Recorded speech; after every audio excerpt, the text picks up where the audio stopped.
So ఒక స్కూల్లో ఇప్పుడు డ్రగ్స్ తయారు చేయడం సంచలనం రేపుతోంది. పోలీసులు కూడా ఈ వ్యవహారం చాలా సీరియస్ గా తీసుకున్నారు. తరగతి గదుల పక్కనే ఇలా ఎంత పెద్ద స్థాయిలో డ్రగ్స్ తయారు చేస్తుండడం, అది కూడా ఒక సంవత్సర కాలం నుంచి కూడా ఇది కంటిన్యూ అవుతుండడం పోలీసులను కూడా షాక్ గురి చేస్తోంది. అసలు ఎలా జరుగుతోంది ఈ ప్రక్రియ అంతా కూడా చూద్దాము. స్కూల్లో డ్రగ్స్ తయారీ ఇప్పుడు ఇదే హాట్ టాపిక్ గా మారింది. హైదరాబాద్ అంతా కూడా ఇతనే ఇప్పుడు ఇక్కడ సూత్రధారి, పాత్రధారి అన్ని కూడా ఇతనే. జయప్రకాష్ గౌడ్ ఇతని పేరు. ఇతడు మేధా స్కూల్ కి డైరెక్టర్ అండ్ ప్రిన్సిపల్ గా కూడా పనిచేస్తున్నాడు. ఒకే ఫ్లోర్ లో, ఫస్ట్ ఫ్లోర్ లో 5 తరగతి గదులు ఉంటాయి. 6వ తరగతి గదిలోనే ఇదంతా కూడా వ్యవహారం నడిపిస్తున్నాడు. అయితే ఇతనికి సహకరించే వ్యక్తులను కూడా మనం చూస్తున్నాము. ఉదయ్ సాయి, శ్రీ సాయి ట్రావెల్స్, ఈ ట్రావెల్స్ ద్వారానే ఇతడు ఇక్కడ హైదరాబాద్ లో ఇవన్నీ కూడా ఈ డ్రగ్స్ తయారు చేసి ఇక్కడి నుంచి మహబూబ్ నగర్ కి తరలిస్తున్నట్టుగా గుర్తించారు.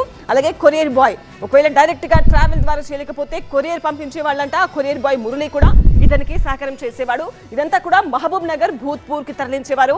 అక్కడున్న గ్రామీణ ప్రాంతాలకు డ్రగ్స్ సరఫరా చేయడం, ఇక్కడ హైదరాబాద్ కేంద్రంగా అది కూడా ఒక స్కూల్లో ఇలా డ్రగ్స్ తయారు చేయడం ఇప్పుడు కలకలం రేపుతోంది. అతని ఫోటో కూడా మనం చూస్తున్నాం.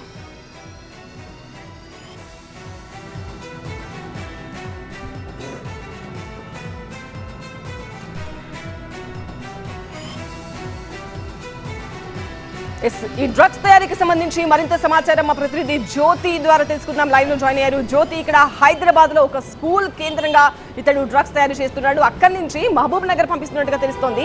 అంటే అక్కడ ఏదైనా కళ్ళు కాంపౌండ్ లోకి పంపిస్తారా? అక్కడ డ్రగ్స్ తయారు చేయడానికి ఈ ముడి సరుకును వాడతారా? ఎలా ఉంది ఇతని నెట్వర్క్? రైట్ సంధ్య, తీవ్ర కలకలం సృష్టిస్తున్నటువంటి మేధా స్కూల్ డ్రగ్స్ తయారీ కేంద్రానికి సంబంధించి ప్రిన్సిపల్ డైరెక్టర్గా వ్యవహరిస్తున్నటువంటి జయప్రకాష్ గౌడ్ ఈ అల్ఫాజోలాన్ అంతా కూడా మహబూబ్ నగర్లో ఉన్నటువంటి భూత్పూర్ గ్రామానికి తరలిస్తారు. అక్కడ కొన్ని కళ్ళు కాంపౌండ్లు ఉన్నాయి. ఆ కళ్ళు కాంపౌండ్లకి ఈ పౌడర్ తరలించిన తర్వాత అక్కడ కల్తీ కళ్ళు, అంటే అక్కడ ఒక పెద్ద వాటర్ డ్రమ్ ఏర్పాటు చేసుకొని ఈ పొడి అందులో వేసిన తర్వాత అది ఒక అచ్చం ఒక కళ్ళుగా మారుతుంది. ఆ తర్వాత అక్కడ ఉన్నటువంటి వాళ్ళు ఇక్కడ తాగి చాలా వరకు కూడా గతంలో మనం ఇక్కడ చూసాము, చనిపోయినటువంటి వార్తలు విన్నాము. అలాంటి వార్తలు కూడా మనం కవర్ చేసినటువంటి పరిస్థితి ప్రస్తుతం మనం చూస్తున్నాము. మేధా స్కూల్కి సంబంధించినటువంటి దాదాపు ఒక 2 ఫ్లోర్లు ఉంటుంది. మొత్తంగా 110 స్టూడెంట్స్ ఇక్కడ చదువుతూ ఉన్నారు. అంతేకాకుండా కింద ఒక ఆఫీస్ని ఏర్పాటు చేసుకోవడం జరిగింది. అంతేకాకుండా ఇతనంతా కూడా ఒక సంవత్సరం నుంచి ఈ ఆల్ఫాజోలానికి సంబంధించినటువంటి కేంద్రాన్ని ఇక్కడ తయారు చేసుకొని ఎటువంటి అనుమానాలు రాకుండా, గుట్టు చెప్పుడు కాకుండా వ్యవహారాన్ని అంతా కూడా నడిపిస్తూ ఉన్నాడు. ప్రస్తుతం మనం చూస్తున్నది ఇది ఎవరైతే జయప్రకాష్కి సంబంధించినటువంటి కార్యాలయము. ఆ తర్వాత మనం చూస్తున్నాం ఇక్కడ ఎవరైతే ఇతను జయప్రకాష్ గౌడ్ ఇక్కడ పిల్లలకి పాఠాలు చెప్పాల్సినటువంటి వ్యక్తి, ప్రిన్సిపల్ స్కూల్ డైరెక్టర్గా వ్యవహరిస్తూనే ఇటువంటి దందాకు తెరలేపాడు. ఈ నేపథ్యంలో ప్రస్తుతం మనం చూస్తూ ఉన్నాం, ఇది ఒక స్కూల్. ఆ స్కూల్కి సంబంధించినటువంటి సీసీ కెమెరాలు కానీ ఎటువంటిది లేదు. గుట్టు చెప్పుడు కాకుండా ఈ వ్యవహారాన్ని అంతా కూడా రన్ చేస్తున్నటువంటి పరిస్థితి. అయితే ఫస్ట్ నుంచి 5th క్లాస్ వరకు ఒక సైడ్ ఉంటుంది. ఇంకా 6th క్లాస్కి సంబంధించి ఒక పకడ్బందీకి అక్కడ ఒక బోర్డును లాగా ఏర్పాటు చేసుకుని, ఒక లాకర్ను ఏర్పాటు చేసుకొని వ్యవహారం అంతా కూడా నడిపిస్తూ ఉన్నారు. మనం చూస్తున్నాం సహకరించినటువంటి కొరియర్ బాయ్ మురళితో పాటు ఉదయ్ సాయి అనే వ్యక్తిని కూడా ఒకవైపు పోలీసులు అరెస్ట్ చేయడం జరిగింది. అంతేకాకుండా గురువారెడ్డి అనే వ్యక్తి, అతను ఈ ఫార్ములాను ఇవ్వడం జరిగింది. ప్రస్తుతం మనం చూస్తున్నాం ఇదే ఈ రూమ్ కేంద్రంగానే ఈ వ్యవహారం అంతా, ఈ దందా అంతా కూడా నడిచింది. అంతేకాకుండా ఎటువంటి అనుమానం రాకుండా ఇక్కడ క్లాస్కి సంబంధించినటువంటి ఒకవైపు బుక్స్ కనిపిస్తున్నాయి, మరొక వైపు వాటికి సంబంధించినటువంటి డ్రమ్స్ కూడా మనం ఇక్కడ చూస్తూ ఉన్నాము. పాఠాలు చెప్పాల్సినటువంటి స్కూల్లో అది కూడా ఒక ప్రిన్సిపల్గా డైరెక్టర్గా వ్యవహరిస్తూనే ఇంతటి తతంగాన్ని, అంటే పక్కన మనకి క్లాస్ రూమ్స్ కూడా కనిపిస్తూ ఉన్నాయి. ఈ నేపథ్యంలో ఆ క్లాస్ రూమ్స్కి పిల్లలు అక్కడ ఉంటారు. మనం చూస్తున్నటువంటి ఇక్కడ ఏదైతే లాక్ చేశారో ఇక్కడ ఇది, అంటే ఇక్కడ ఒక సెటప్ ఏర్పాటు చేసుకోవడం జరిగింది.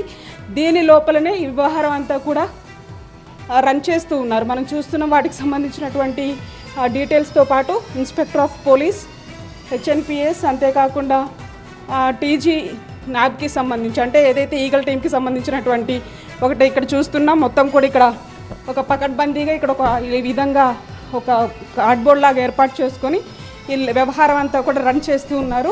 ఇక్కడ ఒకవైపు బుక్స్ కనిపిస్తున్నాయి, లోపల జరగాల్సినటువంటి ఆ దందా అంతా కూడా ఇక్కడ చేస్తూ ఉన్నాడు జయప్రకాష్ కూడా. ఇక్కడ చేసేటటువంటి ఈ ఆల్ఫాజోలం అంతా కూడా ఏదైతే మహబూబ్ నగర్లో ఉన్నటువంటి భూత్పూర్ గ్రామానికి అక్కడ కళ్ళు దుకాణాలకు తరలిస్తున్నారు. మరొక వైపు క్లాస్ రూమ్స్కి మనం ఇక్కడ కనిపిస్తూ ఉన్నాయి.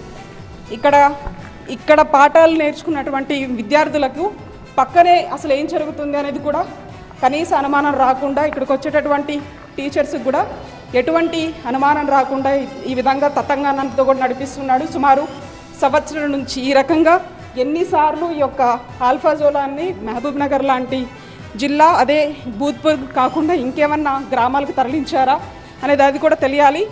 ఎక్కడ చూసినా అంటే కేవలం జస్ట్ బయటికి వచ్చి ఈ వేరే క్లాస్ రూమ్కి రావడానికి కూడా ఎంతో లేదు.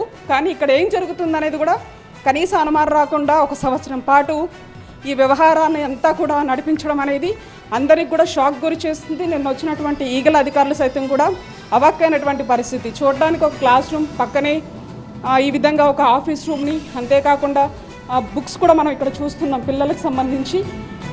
అంటే ఇదంతా కూడా ఇక్కడ పాఠశాలలు తలపించేలాగా అనేది కనిపిస్తున్నప్పటికీ జరిగే తతంగం అంతా కూడా ఇందులో ఏదైతే ఒక పెద్ద ల్యాబ్ని 8 రియాక్టర్స్, దాంట్లో భాగంగా 3 ఆల్ఫాజోల్ అండ్ 3 కేజీలకు సంబంధించినటువంటి ఆల్ఫాజోలంతో పాటు 4 కేజీలకు సంబంధించినటువంటి సెమీ ఆల్ఫాజోలాన్ని ఇప్పటికే అధికారులు సీజ్ చేశారు. 20 lakhs పైగా కూడా నగదును సీజ్ చేసినట్టుగా తెలుస్తుంది. మొత్తంగా గురువారెడ్డి అనే వ్యక్తి ఫార్ములాకు సంబంధించి అతను ఇవ్వడము, అంతేకాకుండా ఈ ఎవరైతే జయప్రకాష్ గౌడ్ ఉన్నాడో అతను సంవత్సరం నుంచి ఇక్కడ ఉండి ఈ విధంగా స్కూల్ అయితే ఎవరికి అనుమానం రాదని ఈ విధంగా ఒక పెద్ద నెట్వర్క్ అని అనుకోవచ్చు.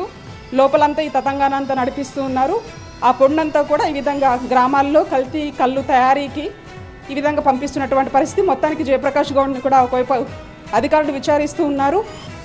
ఒక పాఠశాలలో పాఠాలు చెప్పాల్సినటువంటి ప్రిన్సిపల్ ఏ విధంగా పిల్లల బాగోగులు చూడాల్సిన అనుకున్నారు ప్రిన్సిపల్ ఈ విధంగా ఒక స్కూల్నే ఈ విధంగా అల్ఫాజోలం తయారీ కేంద్రంగా మార్చడం దాని పట్ల కూడా ఒక షాక్కి గురి చేస్తుంది. ఈ అంశానికి సంబంధించి మాత్రం ప్రస్తుతం అధికారులు జయప్రకాష్ గౌడ్ని విచారిస్తూ ఉన్నారు.